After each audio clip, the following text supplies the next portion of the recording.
Pornetti et Yorana, tous les amoureux du ballon rond et bienvenue dans Fais-nous un foot. Ce dimanche, dans votre émission, revivez la victoire des hommes d'Ascenti-Miona opposés en finale de la Coupe de Polynésie à Tiare Inano. Nous ferons également un point complet sur la Coupe Ligue 2 et l'AS Mira qui a remporté samedi après-midi leur second trophée de la saison après avoir dominé en finale l'AS Excelsior. Enfin, nous terminerons cette émission avec le match de barrage tant attendu opposant l'AS Jeunes Tahitiens à Manoura qui allait déterminer laquelle des deux équipes évoluera en Ligue 1 la saison prochaine. C'est les...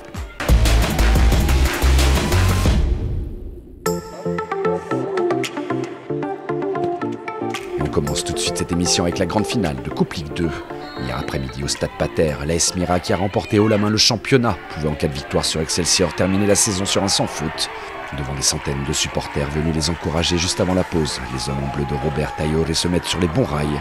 Ce coup franc tiré par Yann Vivi est littéralement déposé sur le pied droit de Rick Mou, qui n'a plus qu'à mettre son pied droit en opposition pour tromper la vigilance de Lorenz Dou. Mira mène 1-0.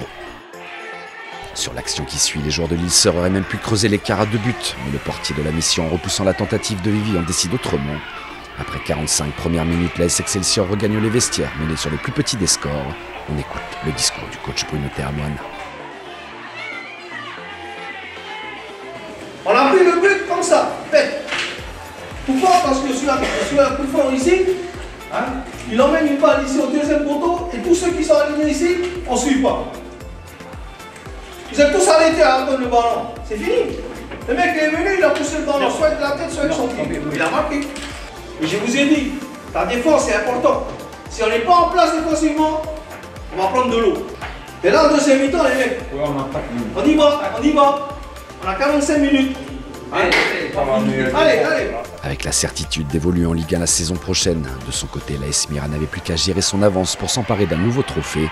Déterminé à finir sur un sans faute, la seconde période sera une formalité pour les coéquipiers de Mareura. Les tentatives de break s'enchaînent, la rencontre devient à sens unique. Seulement les joueurs de Morea butent sur Lorenz et ne parviennent pas à tuer le match.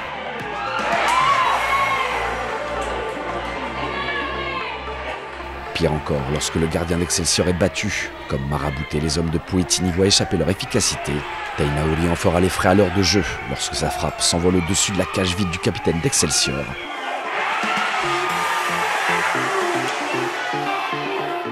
Mais Mira n'est pas champion par hasard. Auteur d'une saison quasi parfaite, les hommes de l'Ilseur remettent tout le monde d'accord à 1 minute du coup de sifflet final. Malgré un énième sauvetage de Lorenz Dou sur sa ligne, l'efficacité offensive des Bleus revoit le jour sur cette frappe à ras de terre signée Germain. 2-0. La boucle est bouclée. L'AS Mira signe le doublé Coupe Championnat. D'abord, je tiens à remercier le Seigneur pour cette belle victoire. Hein. Et je remercie aussi les publics qui sont descendus en nombre aujourd'hui. Et l'objectif du club d'aujourd'hui, c'est la victoire, hein, de terminer en beauté le championnat, là rentrer avec la coupe. Je tiens à féliciter tous mes joueurs, hein, c'était pas un match facile, hein, et merci encore.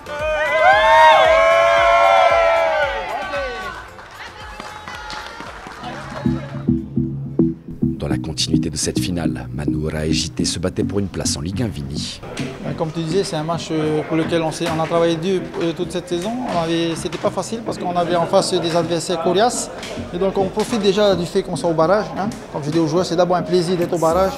Et ensuite l'enjeu, c'est vrai qu'il est important parce que ça nous permet de peut-être aller en Ligue 1. On a réussi à gagner le festival, on se retrouve là au barrage. Et voilà, on profite au maximum. Après, on verra dans 2 heures. C'est le dernier match de la saison.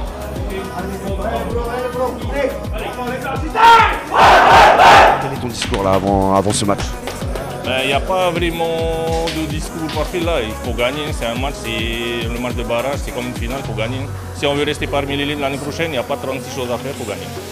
Sous vos applaudissements, en bleu l'AS JT et en mauve l'AS Manoura. Merci à tous, c'est bon match. Après avoir observé 1 minute de silence en hommage à David Rapari, membre de la Fédération tahitienne de football, connu de tous pour son engagement sans faille au département des compétitions et de manière plus générale au football polynésien, les 22 acteurs de la rencontre pouvaient se lancer dans une lutte sans merci. Et les premiers à prendre l'ascendant dans cette rencontre capitale sont les jeunes Tahitiens. 7 minutes après le coup d'envoi, une bousculade dans la surface de réparation oblige Etienne Fawa à désigner le point de pénalty pour le transformer Reinui Tseyou. Ça fait 1-0.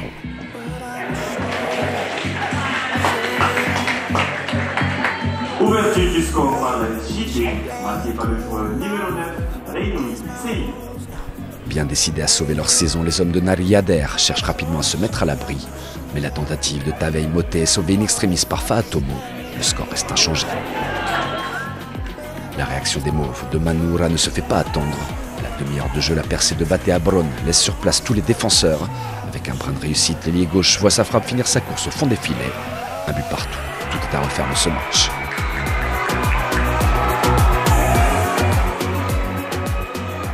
Juste avant la pause, le premier buteur Tseyu passe à quelques centimètres du doublé, mais la barre transversale vient sauver Manoura du pire des scénarios. À la mi-temps, les deux équipes rejoignent le vestiaire sur une égalité parfaite. De retour sur le rectangle vert, les Mauves prennent le match à leur compte. Mais William Plume sauve sur sa ligne la tentative de lob de Manéa. Pas de changement de tableau d'affichage.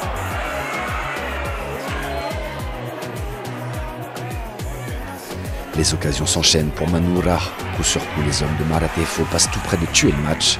Mais Uraeva, attentif, sauve les siens et empêche le ballon de franchir l'en-but.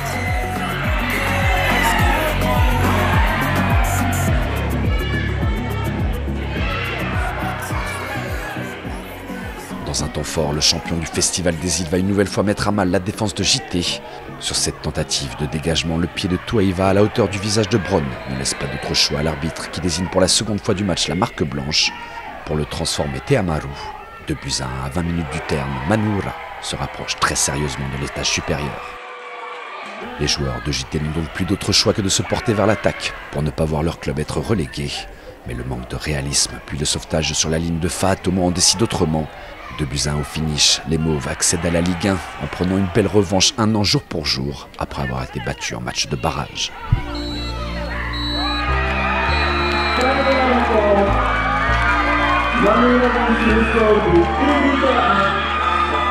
En tout cas, féliciter déjà toute l'équipe pour la saison qu'on a faite. Hein.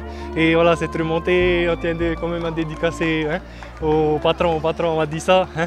Et voilà, c'est pas fini, il y a encore la Ligue 1 à se maintenir dedans. Mais voilà, toute la saison qu'on a fait, la saison que les collègues ont faite l'année dernière, ça paye aujourd'hui et du coup on est très contents. Pour conclure la saison et cette belle journée de football, hier soir en finale de la Coupe de Polynésie, l'AS Dragon et Thierry Hinano se battaient pour le seul ticket disponible du 7e tour de la Coupe de France. Auteurs d'un parcours exemplaire, les joueurs au tricot violet en provenance de l'Île-Sœur vont malheureusement très rapidement voir cette rencontre leur échapper. Face à la vitesse de percussion des hommes d'Ascenti-Miona, Thierry Hinano va à la demi-heure de jeu se faire surprendre. Tout juste décoré du trophée de meilleur buteur, Rohon Tinirawari réitère ce qu'il sait faire de mieux, à savoir marquer des buts. Et celui-ci a une importance capitale. 1-0, Dragon ouvre les compteurs. 3 minutes plus tard, le break est fait. Sur ce centre millimétré, la tête d'André Gaillot met à mal les espoirs de victoire de Thierry Hinano. 2-0 au tableau d'affichage. 2, puis 3 après que Rohon ne prouve une nouvelle fois toute l'étendue de son talent. En 10 minutes de jeu, les hommes de Titio reprennent cette finale à leur compte. À la pause, les dés sont jetés. Dragon 3, Thierry Hinano 0. De retour sur la pelouse de Pater, galvanisé par le discours du coach, les outsiders de cette finale recollent au score. Raymond Norman fait trembler la tribune remplie de supporters de l'Île-Sœur. 3-1, l'intérêt de cette rencontre est relancé. Mais très rapidement, les coéquipiers de Joe Keeper remettent le pied sur le ballon et surtout reprennent le contrôle du match. À un quart d'heure du coup de sifflet final, Tinirawari signe un hat-trick et envoie son club disputer la prestigieuse Coupe de France. 4-1, Dragon n'a laissé aucune place au doute et sauve sa saison, remportant l'un des trophées les plus réputés en Polynésie. Une belle victoire ce soir contre une belle équipe de Thierry Hinano et voilà, c'est le travail de toute une saison. C'était un peu compliqué mais voilà, on ramène un trophée à la maison et voilà, on est tous contents.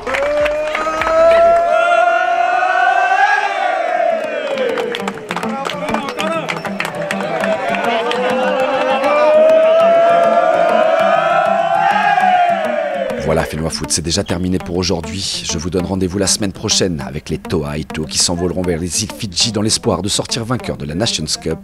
Merci à toutes et à tous pour votre fidélité. Merci également à David Rapari pour tout ce que tu as apporté au sein de la Fédération tahitienne de football. À dimanche prochain dans Fénois Foot.